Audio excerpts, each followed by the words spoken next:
அம்மா, உன்னை இன்னைக்கு பொண்ணு பார்க்க வராங்களா? ஒரு நிமிஷம் நான் பேசுறது கேட்டுட்டு போய் அலங்காரம் பண்ணிக்க, சரியா?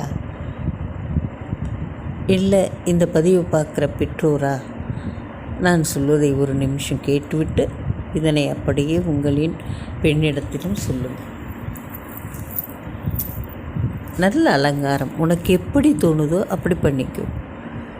எதெல்லாம் நகையெல்லாம் போட்டுக்கணுமோ போட்டுக்குங்க. என்ன உடை அலங்காரம் வேணுனாலும் பண்ணிக்கணும். ஆனால் ஒரே ஒரு வேண்டுகோள். ஏன் நான் இதை சொல்கிறேன் அப்படின்னா, விவாகரத்திற்கு ஒரு காரணங்கள், பல காரணங்கள் இருக்குது. அதில் இதுவும் ஒரு காரணமாக வருகிறது என்னிடத்தில். அதனால்தான் உங்களிடத்தில் இதை பகிர்ந்து கொள்ள விரும்புகிறேன். உங்களுக்கு நிறைய முகப்பருவோ இல்லை கருவளையமோ இருந்தால் அப்படியே இருக்கட்டும். அதனை லேயராக போட்டு மறைத்து விடாதீர்கள். முகப்பருவோ கருவளையமோ நோயும் அல்ல, அது ஒரு குறையும் அல்ல. தோலின் தன்மை இயற்கை.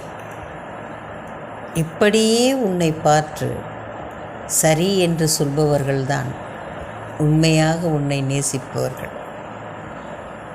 அழகு என்பது தோளில் அல்ல, உடலில் அல்ல என்று யாரொருவர் புரிந்து கொள்கிறார்களோ அவர் உங்களை அப்படியே ஏற்றுக்கொள்வார். அதுதான் உண்மையான அன்பு. அதுதான் அஸ்திவாரமாகவும் இருக்கும் குடும்ப வாழ்க்கைக்கு. இன்று ஒரு நாளாவது நீங்கள் உண்மையோடு இருங்கள்.